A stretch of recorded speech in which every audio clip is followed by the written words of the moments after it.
Welcome back, everybody, to Gino's Lair. Now we're going to be doing some cooking today, but it's going to be a little bit different, okay? Imagine that your power has gone out and it's a last ditch. You got to have something to eat. Now you got to figure out what to eat.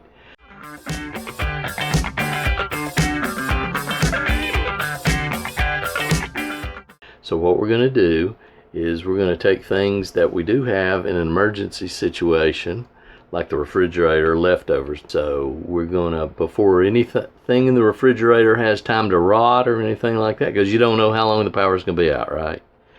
But we need a meal right now. So what we're gonna do is we're gonna scavenge our cabinets, number one, and we're gonna scavenge our refrigerator, number two. We're gonna go over here and we're gonna see what we got in the refrigerator, and we're gonna try to get a few things together, and then we're gonna cook the way you would have to cook in a power outage. So we're gonna look around and see what we got. And like everybody's refrigerator, you got all kinds of condiments and stuff. I see some sausage over here. I see some vegetables and stuff in there and all kinds of stuff. So what we're gonna do is we're gonna look and we're gonna see what we got. And then we're gonna go over to the cabinet and take a look at that. We're gonna get a few things together and we'll be right back with you. Okay, so now we're going to take a look in the cabinet. We've had a little bit of an opportunity to get out some scraps from the refrigerator. Now we're going to look in the cabinet. Everybody's got a cabinet that has all kinds of stuff in there, you know, canned food and so on and so forth, spaghetti sauce. Hey, right there, there we go.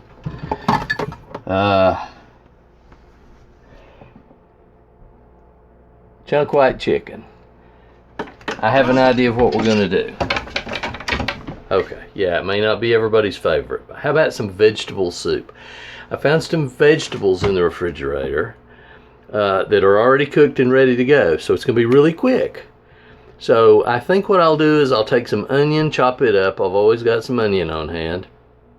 Throw a little garlic in it, and take some of this chunk white chicken that's already cooked and it's in a can. And of course everybody's stockpiled lots of canned goods, right? So you should have some chunk chicken. Okay, and we're gonna leave the broth in this too, by the way. Give you more protein and more energy, okay? And then we'll take some vegetables that are already cooked. Actually found here some corn that had already been cooked that we had gotten. It's already cooked, ready to go. We've got some corn. We got some mixed vegetables here that are ready to go. Broccoli and carrots. And we got that onion we're going to cut up. And the one last thing we would need for an emergency soup would be, we would need to go in here and into the cabinet. Now you can either use the beef broth, which we don't want to do because we have a larger supply of this kind of bouillon. Okay, this is chicken flavored bouillon, and this is actually powder. Okay, so we'll do away with the cubes and we'll use the powder this time. So we're going to have a nice soup using leftovers in an emergency power outage situation. And as in a power outage situation, guess what? We're going to be cooking like that too. So get your camping stoves out, get your sterno, get whatever you got. Or even like I do sometimes with a solar cooker, you could do it in the sun with a solar cooker. Anyway, we're going to cook it outside on the front porch, just like a power outage situation. So we'll be back with you in a second. Okay, we're back. Now if you look over here, we pulled out the camping pot. Okay, these are always real good and handy, okay? It's a pot, has a lid on it, and since we're going to be outside, we might as well use it. Okay, we added some water to that. It's just going to be one pot of soup for me, so like I told you, everything in this is already pre-cooked. Even this chunk white chicken, it's already cooked, okay? It's just cooked and it's in water. So we're going to get the can opener and open that up.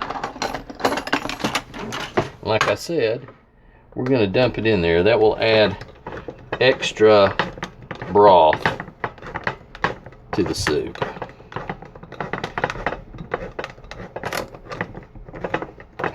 Okay, so we got that. And we'll just dump that in there. So there's our chicken. We're going to add some refrigerated leftovers that we had. So there's some corn. Here, we want all of that in there, because it's rough times right now, right? The power's out, and we're in a lockdown situation, so we want every little bit. We don't want to waste anything. Put that in there.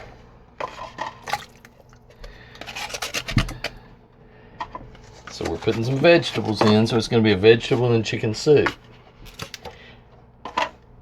We got some broccoli, some carrots,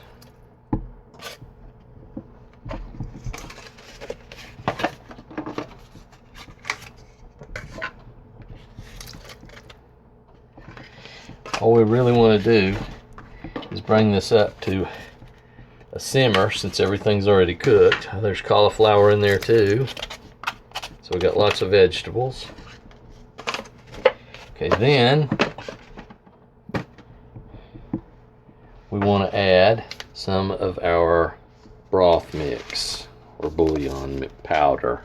Okay, we want it nice and flavorful, so we'll add, how much does this say? This says, well, it doesn't really say.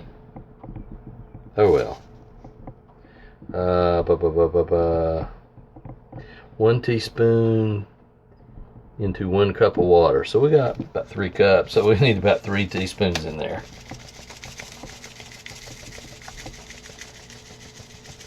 That'll be enough. Okay. Put that back up.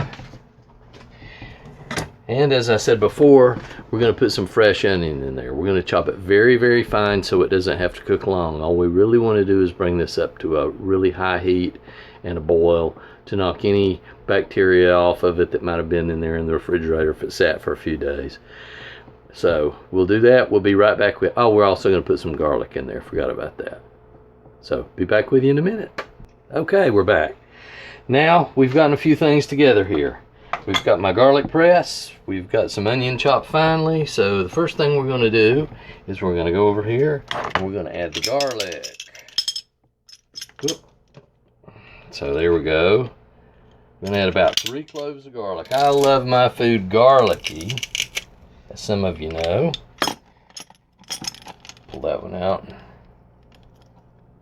Throw it away. Put the other one in there. So, I like a lot of garlic in my food. It's actually very healthy for you, and it tastes really, really good. Now, that. Then we're going to go over here, and we're going to add our very finely chopped onion, because we don't want it to take very long to cook at all.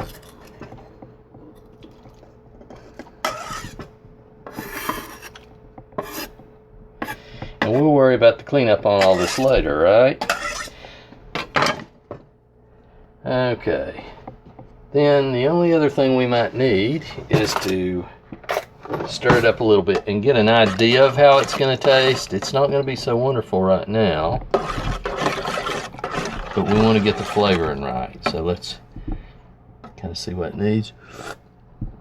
It's almost right, but we need a little cracked pepper in there. If you don't have fresh cracked pepper, don't worry about it. You can use regular cracked black pepper. It's already been done at the store for you. But since I have the ability to crack my own and I keep it on hand, that's what I do. So now let's taste that. Oh yeah, that's it. That's very, very good. You got to trust me on that. It will only get better when we heat it up. So we're going to go outside, we're going to get our camping stoves ready, we're going to go outside, and we'll be back in just a minute, and we'll let you see when we're bringing it up to a simmer. Okay, we're back. Now we're outside on the front porch and we got our stoves. If you look down here, I got my soup. It's already pre-mixed over here, like we did in the house. It's just ready to come up to a simmer. Okay, so we got that. Now if you look down here, we got two of the most common kinds of stoves that people would have available to them. Now, by all means, please understand, you could use a gas grill, okay? And some gas grills have a burner on them. Well, let's imagine for a minute that our gas grill tank is empty, okay? That's why we're doing it this way. We're going to pretend like we don't have time, we forgot, we didn't prepare, and we didn't fill up our gas grill. That's one thing that's very important. If you use a gas grill at all, make sure you have plenty of gas in your gas grill, because you might need to cook outside without power. Also, if you had a smoker like I have over there, some of those have a burner on them that you can add wood to the firebox and build you a fire in there. That's normally if you're out somewhere where you have availability of wood. Or you could even build a campfire like you're cooking in the outdoors, which we're going to do in a couple of weeks. We're going to do a little camping trip, and we're going to do some campfire cooking, so stay tuned for that here in a week or two. Okay, but anyway, getting back to it, these stoves are available at any camping center, Walmart, or any place like that. This is a butane stove. There's many different kinds. I'm not touting any brand or anything, but they're commonly available. They look about like that. They have a burner on them, and they work really, really good. And this is a backpacking stove, and that I've had that backpacking stove for a long time, and I'm going to show you that one first. I'm going to show you how you would work with that. First, you would put your fuel in there, Coleman camping fuel or white gas, and you would pump it up a bunch of times. So you would pump it up like 20 times.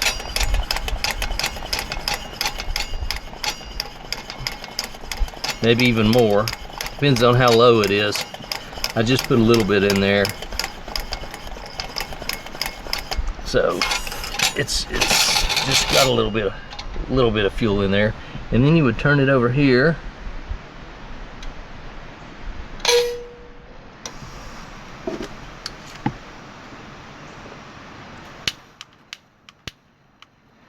Whoop. Well, okay, stop. Well, sorry about that. Somebody had put candle wax in the end of my lighter. I suspect that was from a recent birthday party we had, and somebody was trying to light candles and jammed it in the candle or something. But that's neither here nor there. Okay, so we would try to light our stove here if it's pumped up enough.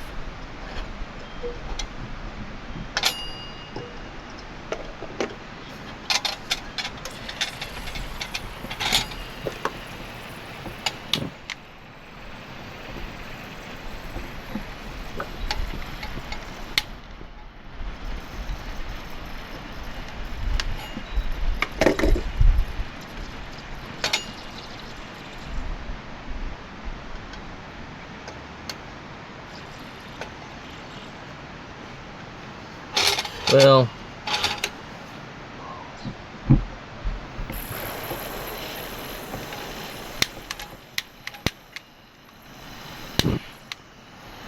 okay, so as you see, it's burning.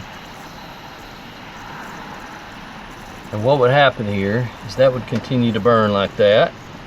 And in a few minutes, it will heat up and it will go right over that thing right there, and it will cause it to come up like a jet engine.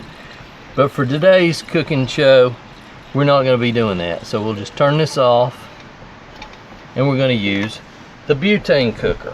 Now with the butane, you want to take the lid off your butane, and let's see how it is. You want to put this down in here. There's a little thing there you want to hook the can into. You want to make sure it's into the nozzle here. And then on the front, there is normally a thing that you want to push, and well, you want to turn this the right way first so that goes down in there. And for some reason it's not working. What's going on here? As usual, we're having trouble. So cut and take two. So we're going to use the butane cooker today instead, the butane stove. You get your can of butane fuel, you put it in with this side up because this is where it's going to want to enter. You make sure that this goes in first. Make sure that that's like that so it'll hook in there. And then you push the little lever on the bottom or on the front down. Okay? And you're going to turn your burner over like that. And then we're going to turn it on. And it should light because it has an auto sparker here. So, there it is. And as you see, it's on. Can you see the flame there?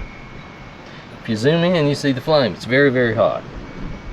So what we're going to do is, it's that simple. We're going to close the lid here, and we're going to put our pot on the stove. And in just a few minutes, we'll check it again and see how it's coming. So we'll be back.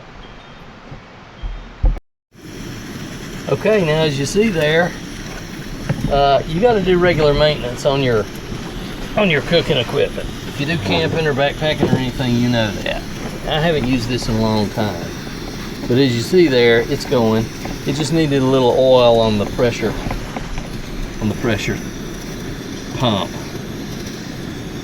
So that is really flaming up. That's a very hot heat on that.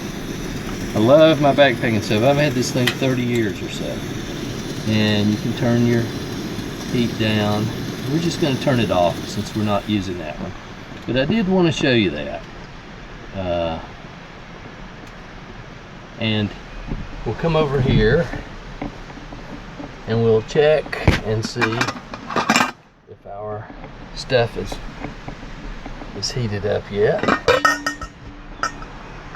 No, it's not heated up yet, but it's getting warm.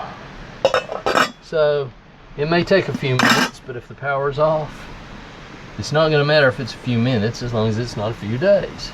So we'll come back in a little bit when this is warmed up, ready to try. Alright, it's been probably about 10 minutes and we've had this on this heat. So we're gonna go down here and take a look and see if it's ready. Oh yeah, you can see the steam there.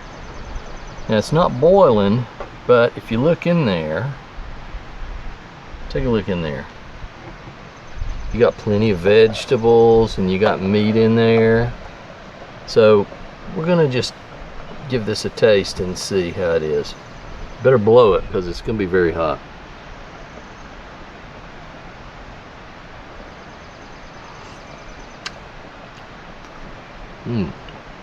Very good.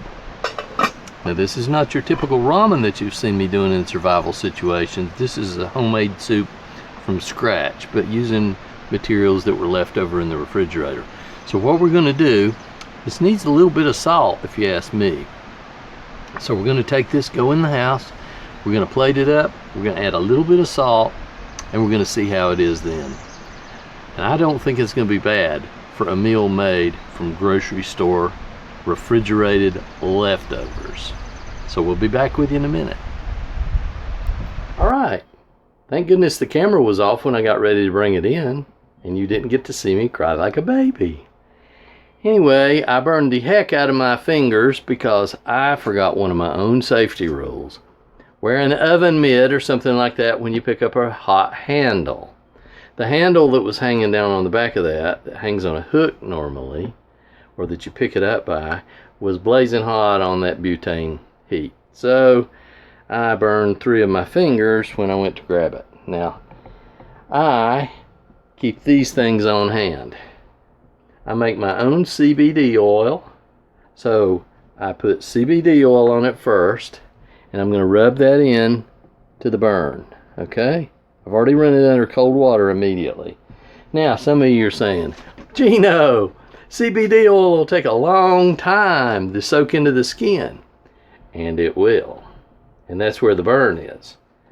But what else I keep on hand is DMSO, dimethyl sulfoxide. It goes immediately into the skin.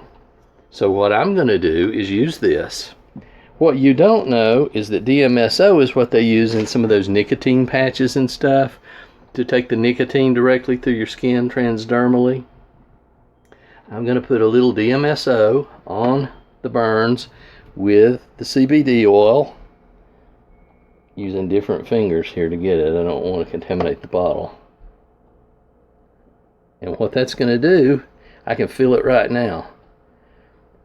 The DMSO is going directly into the skin.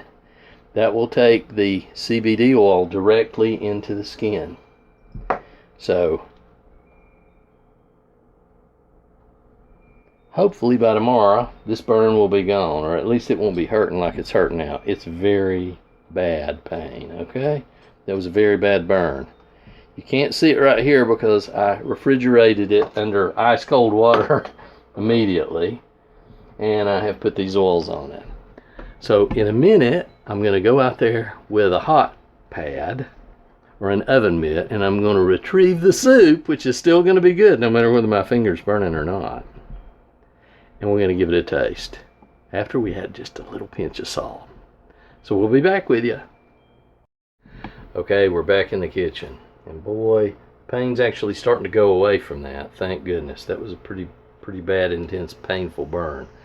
So what we're going to do is we're going to take some salt, and you can use sea salt, or if you're all fancy schmancy, this is some good sea salt right here. I'm going to take the lid off of that. I'm going to take a couple of pinches and put it in that. A little bit more than that.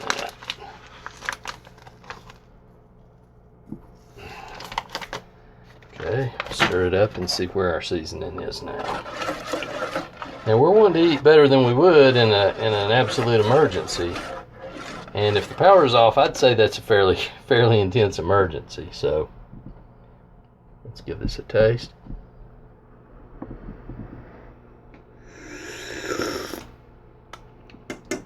That's where I want it to be right there. Now something else I like to do, if you got this laying around, you can take a piece of loaf bread. Once again, you're having to work in a situation. We got some rolls that were in the refrigerator too. Now I like to do this because I like my soup a little bit thicker than that. So what I do is I'll take a roll and I'll just put it in there in the bottom of the bowl. They can be dried out or whatever, it doesn't matter. French bread that's all dried and crusty, whatever. Put that in there to give it some texture. Then we're going to take our soup. We're going to stir it up. We're going to bring it over here. Ladle it over top of that.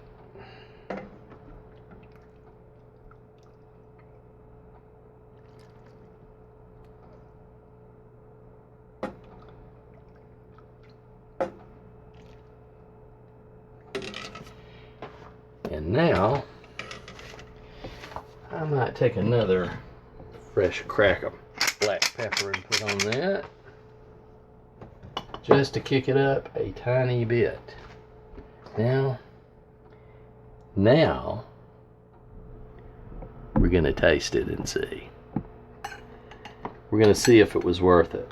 Of course, if your power is actually out, it's going to be worth it.